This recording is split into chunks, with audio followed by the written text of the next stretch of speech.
ciĩko cia andũ arĩa mararuta thirikari mahitia kũnyitagwo mĩgwate na gũcoka kuoneka marĩ orage cithiĩte na mbere gũkũmithio na kũmenererio. Mũthikabu mũnene wa kanitha cia PEFA bũrũri-inĩ John Oginda akiuga mũndũ anyitwo na mahitia agĩrĩirwo nĩ gũikio ngono na akinyo igoti-inĩ. Say no abductions because we know that the Kenyan system has laws and regulations. If someone is wrong, they need to be arrested and be taken to court and be charged.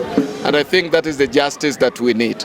But you see, to disappear with the people incognito, we don't know where they're at, sometimes is not fair. And we condemn it. And we are telling the government to really shape up and make sure that they stop it completely. Mũthikabu ũyũ ningĩ nĩ orĩtie ateti othe kũnyihanyihia ũteti rĩu kuona ũrugarĩ wa ũteti ũrathiĩ na mbere kwambatĩra na ithenya-inĩ rĩu kũrika kũrutĩra mũingĩ wĩra. We pray that we'll embrace each other at this particular moment as we await for the 2027.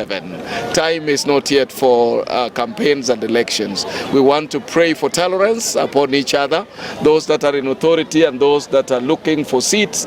Let's just tolerate each other as we await for the time of elections. Arĩtie kĩharo-inĩ gĩa thukuru wa mũthingi wa Kĩboi gĩcigo-inĩ kĩa ũmbunge gĩa Kĩharũ hĩndĩ ya igongona rĩa kwamũra Charles Kĩrago na kũmũhumba mathaga ma mũthikabu hamwe na kwamũra atungatĩri angĩ. Hĩndĩ oro ĩyo atongoria morĩtio gũteaga matua ma magoti amu gũtirĩ mũndũ ũrĩ igũrũ rĩa watho. Thirikari onayo nĩ yariema na watho ũrĩa yugaga nĩ yarũgamĩrĩra ĩrũgamĩrĩre harĩa yerwo ti hega ĩgathondeka tondũ igoti rĩna kĩhoto gĩa kwaria o ta ũrĩa executive ĩna kĩhoto gĩa kwaria na ũrĩa legislature ĩna kĩhoto gĩa kwaria. Ngĩribotera Inooro TV kuma Kĩboi Kĩharũ kaunti ya Mũrang'a, rĩtwa rĩakwa nĩ Victor Kĩnuthia.